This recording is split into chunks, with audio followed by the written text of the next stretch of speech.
রপ্তানির জন্য পোশাক তৈরি করতে ঋণপত্র বা এলসি ছাড়াই শতভাগ কাপড় আনার সুবিধা চান গার্মেন্টস মালিকরা।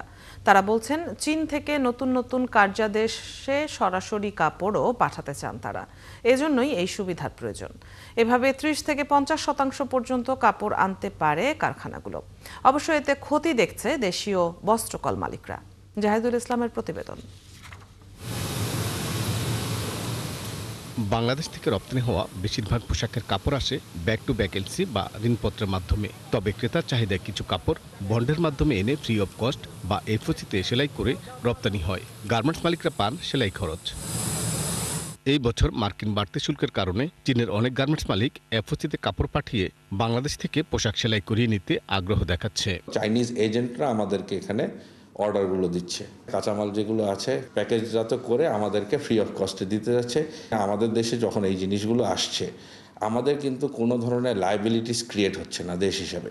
গার্মেন্টস মালিকদের দুই সংগঠন বিজিএমইএ এবং বিকেএমইএ বলছে, এরই মধ্যে জাতীয় রাজস্ব বোর্ড এফওসির কোটা পদ্ধতি বিলুপ্তির সিদ্ধান্ত নিয়েছে। এটি কার্যকরী এখন প্রয়োজন আমদানি নীতির সংশোধন। কিছু কিছু বায়ারের আপনার নমিনেশন আছে, আপনার যে চায়না থেকে আনতে হবে, তাদের ফেব্রিকগুলো ওখানে ডেভেলপ করা থাকে। প্রাইসে অনেক ডিফারেন্স, লিড টাইমে অনেক ডিফারেন্স। বায়ারের প্রাইস মিট না করলে তো এই অর্ডার অন্য দেশে চলে যাবে।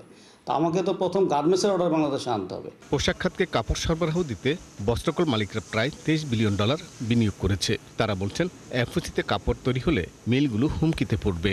আমরা এখন বিদেশ থেকে শুধু কাপড় এনে এখন শুধু স্টিচ করে দিব, ঠিক আছে, ভালো।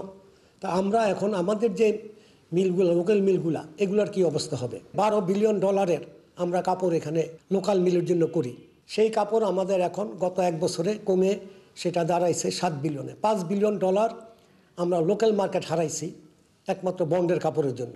অর্থনীতিবিদরা মনে করেন, নির্দিষ্ট কিছু সময়ের জন্য এফওসি অবমুক্ত করা যেতে পারে। সুযোগগুলো আমাদের এই জন্য কাজে লাগানো উচিত, কারণ আমরা এখন যতটা পারি আসলে বায়ারদেরকে ধরে রাখাটা একটা জরুরি দরকার। আমার অনেকগুলো গার্মেন্টস ফ্যাক্টরিও আছে যারা হয়তো কিছুটা ট্রাবলে আছে। এক্সপোর্টও যে অনেক বেশি আমার প্রবৃদ্ধি আছে এখন তা না। প্রতিযোগিতায় সক্ষমতা আনতে দেশি বস্ত্রকলগুলোর কৃত্রিম তন্তু প্রস্তুতে পরিকল্পনা নিতে হবে বলেও মনে করেন বিশেষজ্ঞরা। জাহিদুল ইসলাম, ৭১, ঢাকা।